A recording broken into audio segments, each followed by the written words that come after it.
Welcome back. The Papua New Guinea Tourism Promotion Authority, the Ministry of Tourism, Arts and Culture and Hela Provincial Government have signed a Memorandum of Understanding to engage in tourism activities. The MOU was signed in a small but significant ceremony today at the Lamana Hotel in Port Moresby. The Hela Provincial Government will be the first to have established this partnership with the authority and the ministry. Esther Bralinwani reports.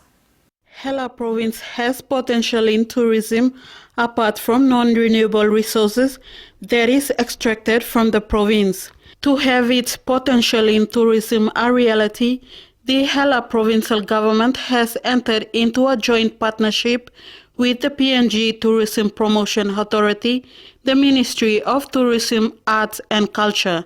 The Memorandum of Understanding to have this effective was signed between the Minister for Tourism, Arts and Culture, Tobias Kulang, TPA CEO Jerry Agus, and Hela Provincial Administrator William Bando. It's now an engagement. Our state institution that used to operate out of Moresby, now we are connecting back into the provinces where much of the action is. What we are doing is a shift from the concentration of activity in terms of pushing tourism in Port Moresby back to our provinces and regions where most of our products and activities are based. So today, I would like to congratulate Hela Province for being the first to come on board to show interest to engage with tourism. Let's give them a little. He added that tourism contributes to 10% of global GDP and it contributes 2% to the national government. Hela Provincial Administrator William Bando thanked the ministry to choose Hela Province among other provinces. TPA CEO Jerry Agus says with the Huli Wigman phase, the Hela Province has a potential in the tourism industry apart from the rich resource. Signing this MOU will put resources together and try to develop tourism in Hela. And I think this is a positive step for all of us, all the stakeholders. Now onwards, what we will be doing is work together as a team and promote tourism in Hela because there's a huge potential to develop tourism in Hela. Esther Bralinwani, NBC National News, Port Moresby. Meanwhile, Tourism, Arts and Culture Minister Tobias Kulang has challenged provincial governments relying on the national government to embark on provincial activities to generate revenue for the country. He said the economy is facing difficult times because of the lack of investments in activities like tourism. The minister said unlike the non-renewable resources sector, tourism is here to stay. The decentralized system of government, there is a certain level of autonomy already. Okay, there's provincial government and there's district governments now. When you are decentralized, there is a degree of responsibility that comes with it. You cannot continue to try to wait for budget support year in, year out. Okay, each province in this country has got vast resources in terms of land, in terms of tourism potential, and all of these things. And attitude to the decentralized system of government, you got certain level of autonomy to be self-reliant. Okay, to my amazement and in this case, all the provincial government and district government are very incapable of sustaining themselves economically. So all the time we are looking at Waikani. So anything, if something happens to Waikani, our national purse, everybody else is affected. I want to challenge provincial government to be very responsible, start thinking about becoming self-reliant and more so economically sustainable. Tourism can give you this option, and I want to give you statistics.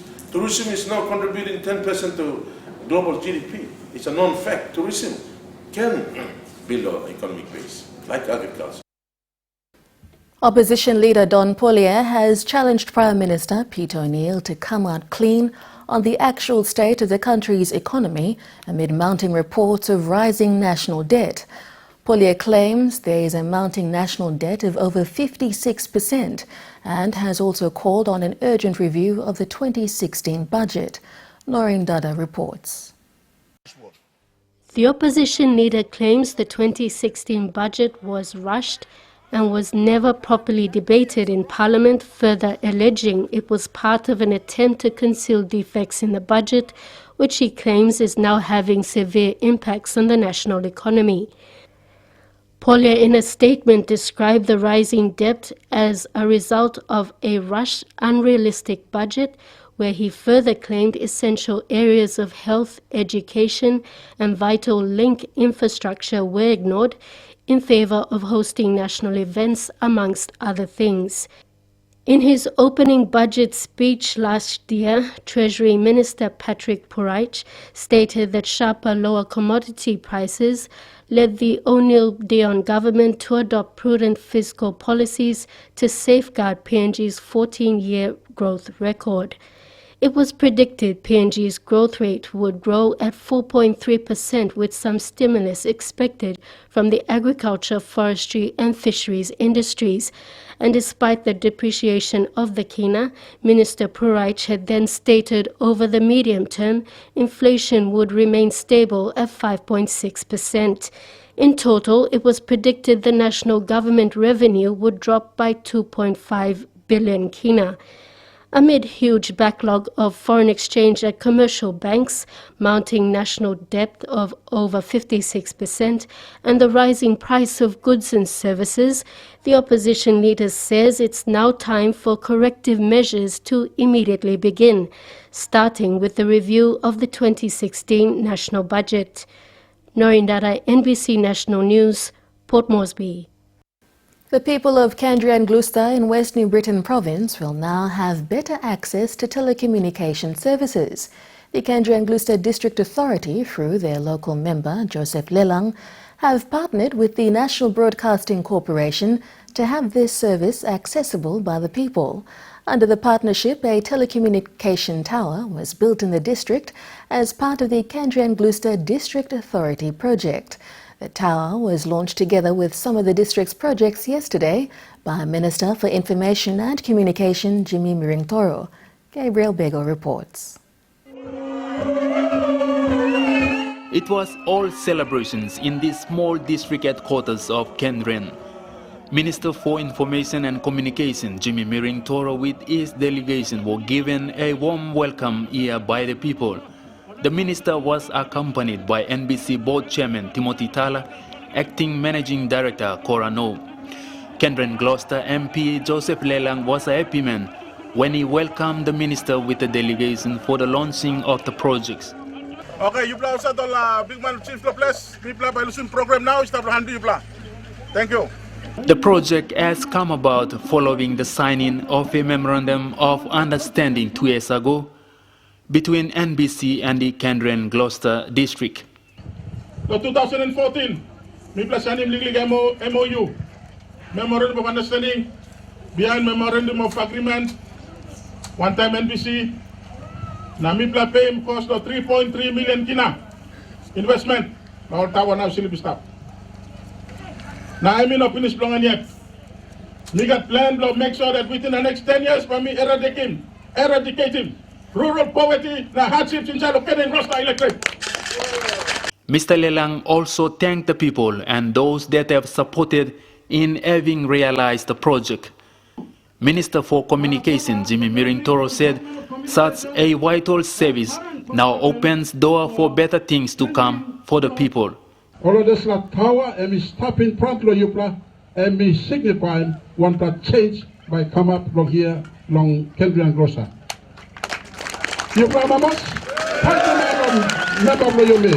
While thanking the member for Kandren Gloucester for partnering with NBC in bringing telecommunication services to the people, Mr. Miring-Toro also appealed to members of parliament to invest in this service to be in line with the strategy plans of the government.